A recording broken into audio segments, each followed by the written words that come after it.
नमस्कार। आज मुझे रिक्वेस्ट आया है, कल की वीडियो पे एक भाई साहब ने रिक्वेस्ट किया है कि आप कोरोना पे कुछ बात करें, कोविड-19 पे कुछ बातचीत करें।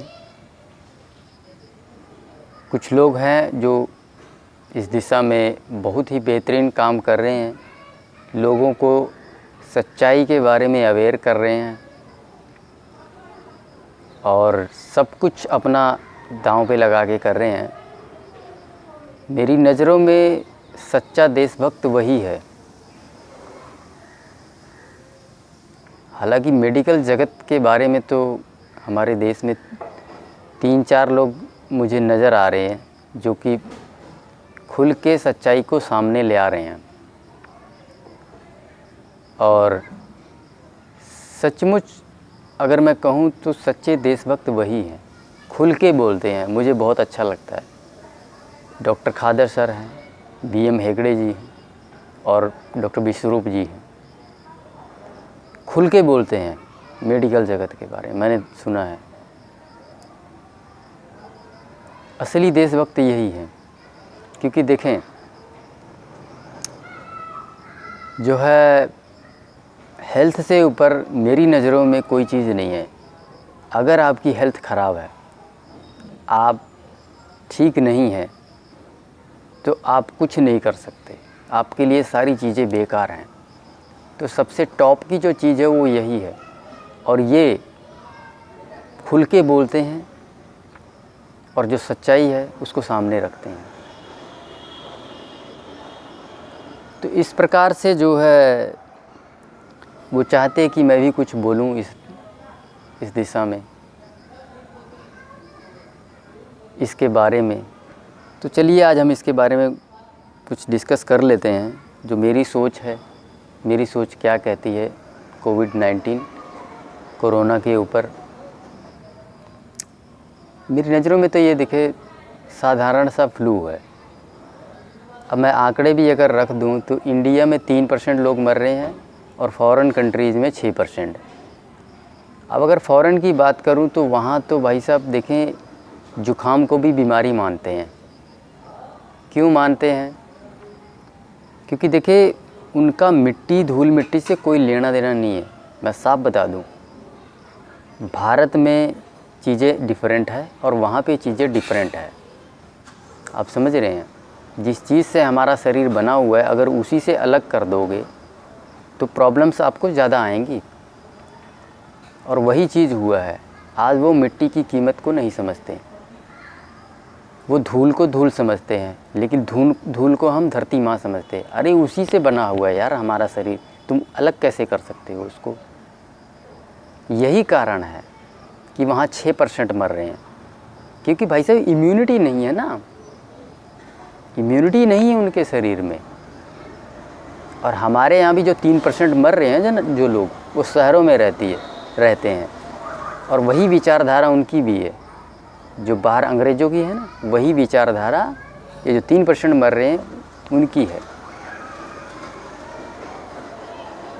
और वो 3% कौन है जो भारत में 3% मर रहे हैं? ऑलरेडी वो कुछ मेडिसिन्स ले रहे थे, कुछ कॉम्प्लिकेशन थी, डिजीज़ेस बना के रखी हुई थी 10-10, 20-20 साल। मेरे जैसा बंदा अगर 10 महीने पहले जब डाइट नहीं किया था, मेरे को भी कोविड हो जाता। मैं भी 4-5 गोलियां रोज़ खा रहा था। हॉस्पिटल ले जाते, 2-4 गोली और ठूंसते मेरे अंदर। इम्यूनिटी तो वैसे ही नहीं थी, 5-5, 6-6 गोली खा रहा था रोज़। क्या होता भाई साहब? इतनी गोलियां आपकी बॉडी बर्दाश्त नहीं कर सकती। आप समझ रहे हैं? इतनी गोलियां आप इसके अंदर इतना केमिकल ठूंस रहे हो, ऊपर से तुम्हें मान लो कोविड हो जाता है, उठा के फिर वहाँ हॉस्पिटल ले जाते। हॉस्पिटल में ले जाकर वहाँ आपको फल फ्रूट कोई खिलाने वाला नहीं है। खिलाएंगे तो दवाइयाँ ही, और दवाइयाँ क्या करती है वो आप अच्छी से पता है आपको। इम्यूनिटी को डाउन करती है, ना कि बनाती है। मेरे को साला आज 10 महीने हो गए हैं, जुखाम तक नहीं हुआ है। और उससे पहले भाई साहब 10 महीने में 2-2, 3-3 बार जुखाम हो जाता। बरसातों में अलग होता। अभी 10-12 दिन पहले मौसम चेंज हुआ ना, आप सबने महसूस किया, अभी भी जुकाम हो जाता है, लेकिन 10 महीने से कुछ नहीं हुआ है। तो ये इस बात को साबित करता है कि जो है मेडिसिन, दवाइयाँ पूर्ण रूप से केमिकल है। और इसीलिए बार बार आपको बोलता हूँ छोड़ दो छोड़ दो छोड़ दो, लेकिन आप लोग आर्गुमेंट करने से हटते नहीं हो। धीरे धीरे करके छोड़ दो, थोड़ा थोड़ा करके छोड़ दो, मत ठूसो केमिकल बॉडी में। तो डरने की ज़रूरत उसको है जो ठूस रहा है केमिकल अपनी बॉडी में। उस व्यक्ति को डरने की बिल्कुल ज़रूरत नहीं है जो प्रकृति से जुड़ चुका है, भगवान के द्वारा बनाई गई प्रकृति से जुड़ चुका है और प्राकृतिक भोजन कर रहा है। उसको किसी कोरोना कोविड-19 से डरने की आवश्यकता नहीं है। आपको, मुझे, जितने लोग देख रहे हैं हमारे साथ जुड़े हैं, भाई साहब कुछ नहीं पता हमें। आपको कोरोना आगे गुजर चुका है, नहीं पता है हमें।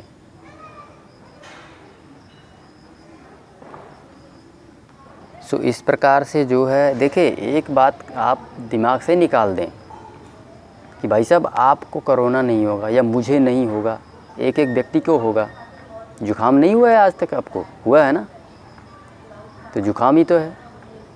कैसे आप बोल रहे हो कि नहीं होगा जुकाम? हर किसी को होगा।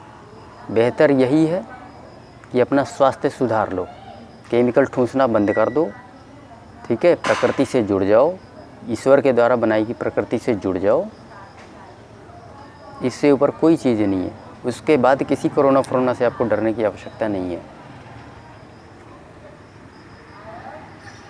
तो उम्मीद करता हूँ कि जो है ये आपको समझ में आ गया होगा। देखिए एक चीज़ और बता दूँ मैं, WHO के बारे में भी आपको मैं, मेरी कुछ विचारधारा है वो भी मैं रख देता हूँ आपके सामने। देखिए ये तो एक नंबर का फ्रॉड है मेरी नज़रों में, साला फ्रॉड है और कुछ नहीं है। कैसे फ्रॉड है? एक उदाहरण देता हूँ मैं छोटा सा। देखिए जो BP है ना, ब्लड प्रेशर, उसका जो रेंज है अपर लिमिट वाला, वो 160 हुआ करता था एक टाइम पे, काफ़ी पहले की बात है, सन 1950-60 जो भी है। उसको इसने कम करके 140 कर दिया, फिर 120 कर दिया। क्यों कर रहा है ये आपको पता है? भाई साहब मोटी मोटी ये जो बड़ी बड़ी फार्मास्यूटिकल कंपनीज़ है ना, पैसा खिलाते हैं ये उस ऑर्गेनाइजेशन को। क्यों खिला रहे हैं? क्यों ये इस पैरामीटर्स को स्क्वीज़ कर रहे हैं? भाई साहब जितने पैरामीटर स्क्वीज़ होंगे, नंबर ऑफ़ पेशेंट ज़्यादा बनेंगे। अरे अब मान लो कल को पैरामीटर 160 था अपर लिमिट का BP का, और आपका 160 आया, आप पेशेंट नहीं हो, आपको दवाइयाँ नहीं खिलाई जाएंगी। लेकिन वही पैरामीटर अगर स्क्वीज करके 140 कर दे, अब आज आपका 160 आया है, आप तो बन गए पेशेंट, बन गए ना पेशेंट। तो जित पैरामीटर स्क्वीज करो और ज़्यादा पेशेंट बनाओ और गोलियां ठूसो, खिलाओ केमिकल दबा के। यही तो चाहते हैं फार्मास्यूटिकल इंडस्ट्रीज। तो WHO अगर आप सोच रहे हो कि आपके हित के लिए काम कर रहा है, तो बहुत ही बिल्कुल गलत सोच रहे हो।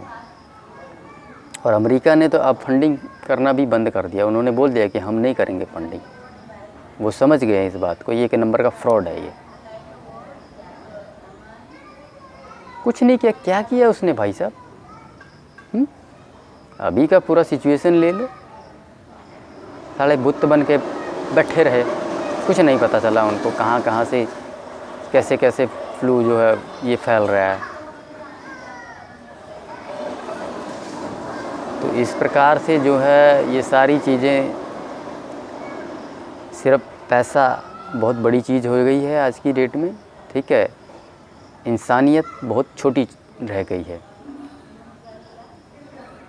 और इस दिशा में, इंसानियत को बचाने की दिशा में बहुत ही कम लोग, मुट्ठी भर लोग काम कर रहे हैं।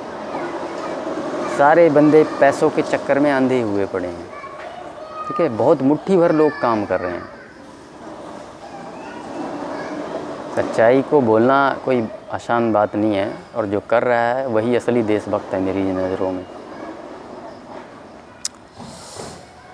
सो उम्मीद करता हूँ कि इससे आपको काफ़ी कुछ समझ आ गया होगा।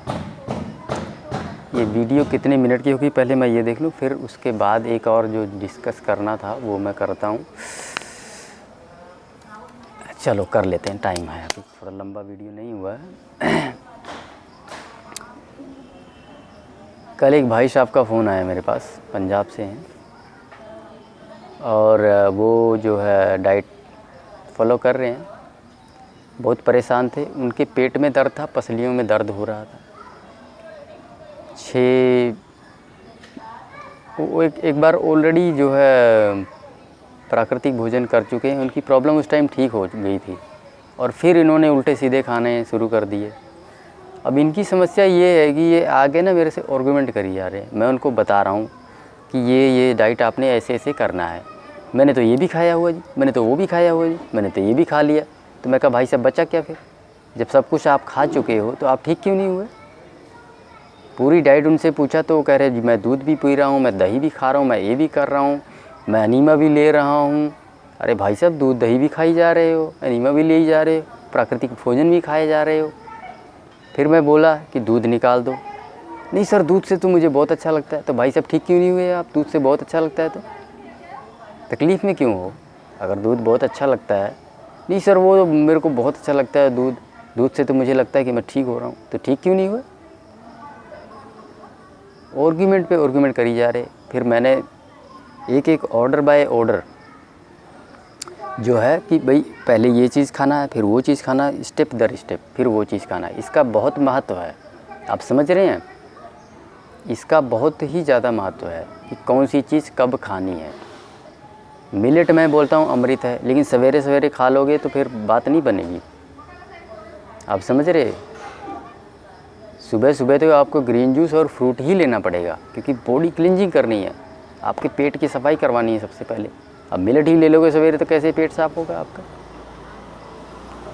तो इस प्रकार से मान लिया भाई आपने खाया होगा, पपीता भी खा लिया होगा और ये सारे ग्रीन जूसेस भी ले लिए होंगे, लेकिन क्या उसी ऑर्डर में लिया जिस ऑर्डर में मैं बता रहा हूँ? करेले का जूस नंबर 1, फिर पालक टमाटर का जूस नंबर 2, फिर पपीता नंबर 3, इसी ऑर्डर में लिया भाई साहब आपने? नहीं लिया होगा, या तो ये ग्रीन जूसेस नहीं लिए होंगे आपने, पपीता ज़रूर ले लिया होगा। तो आपका पेट साफ़ हो जाएगा उससे। तो इस तरह से किस ऑर्डर में क्या चीज़ लेना है इसका बहुत ज़्यादा महत्व है, ठीक है? मान लिया आपने सब कुछ खा लिया होगा, लेकिन उसी ऑर्डर में खाओगे तभी उसका बेनिफिट होगा, ठीक है? गलत ऑर्डर में खाओगे तो आपको बिल्कुल बेनिफिट नहीं होने वाला है, ठीक है? आप लोगों के दिमाग में घुसा हुआ है कि फल और सब्जियां खाओ और ठीक हो जाओ, जब मर्जी खाओ ठीक हो जाओ। और तुम सवेरे सवेरे मिलेट खा लोगे, उसके बाद जितना मर्जी फल फ्रूट खाते रहो, कोई फ़ायदा ही नहीं है आपको, क्योंकि क्लिनजिंग होगी नहीं ना भाई साहब, क्लिनजिंग नहीं हो पाएगी आपकी। तो इसलिए सुबह सुबह ग्रीन जूस डालोगे तो आपका जितना ये बड़ी आती है सारी पूरा साफ़ करके निकल जाता है कचरा कल तक का। उसके बाद आप साफ़ सुथरी चीज़ें डालो, मिलेट भी साफ़ सुथरी चीज़ें हैं, ठीक है? आप दोपहर के बाद मिलेट डालो या सिर्फ शाम को। मैं तो शुरू में यही बोलता हूँ कि शाम को ही मिलेट्स लो, पूरा दिन कच्चे पे रहो। अब आप दूध भी खाए जा रहे हो यार, कैसे ठीक हो जाओगे आप? ऊपर से आर्गूमेंट भी करी जा रहे हो, बात मेरी सुन नहीं रहे हो, खुद बोली जा रहे हो सर मैंने ये भी खा लिया है, वो भी खा लिया है, उससे भी फ़ायदा नहीं होता है, ठीक है? भाई साहब उसी ऑर्डर में खाओ। मान लिया आपने खाया होगा, वो सारी चीज़ें खा चुके हो आप, इसी ऑर्डर में खाए हो जिस ऑर्डर में मैं बता रहा हूँ।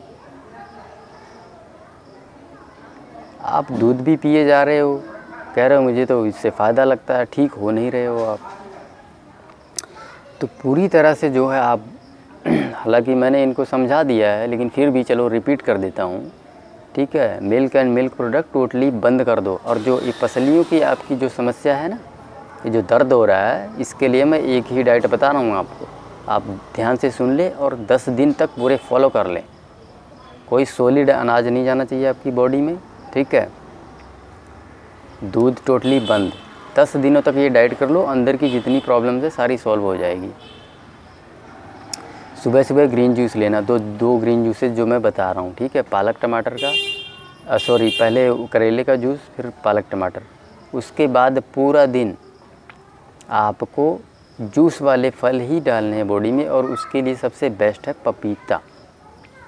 पपीता, कोकोनट वाटर और वाटरमेलन। इन 3 चीज़ों के अलावा 24/7 10 दिनों तक अगले आपकी बॉडी में कुछ नहीं जाना चाहिए। उसके बाद मैं देखता हूँ साला कौन सा IBS, कौन सा फलाना ढिमकाना, जो भी पेट की जितनी बीमारियाँ होती है, अल्सर फल्सर, सब ठीक हो जाएगा 10 दिनों के अंदर। 10 दिन के अंदर आपकी बॉडी में कोई सॉलिड चीज़ नहीं जाएगा, तो सारी चीज़ें ठीक हो जाएगी 10 दिनों के अंदर। लेकिन आप तो सब कुछ ही खाए जा रहे हो, रोटी भी खा रहे हो, दूध भी पी रहे हो, और फिर कह रहे हो मेरे तो पेटों में दर्द हो रहा है, यहाँ साइड में बहुत दर्द होता है, और मानते हो नहीं बात मेरी, आर्गूमेंट पे आर्गूमेंट करे जा रहे हो। सो इस प्रकार से जिस किसी को भी पेट की समस्या है, उम्मीद करता हूँ उनको जानकारी मिल चुकी है। तो इस वीडियो को यहीं समाप्त करते हैं। धन्यवाद।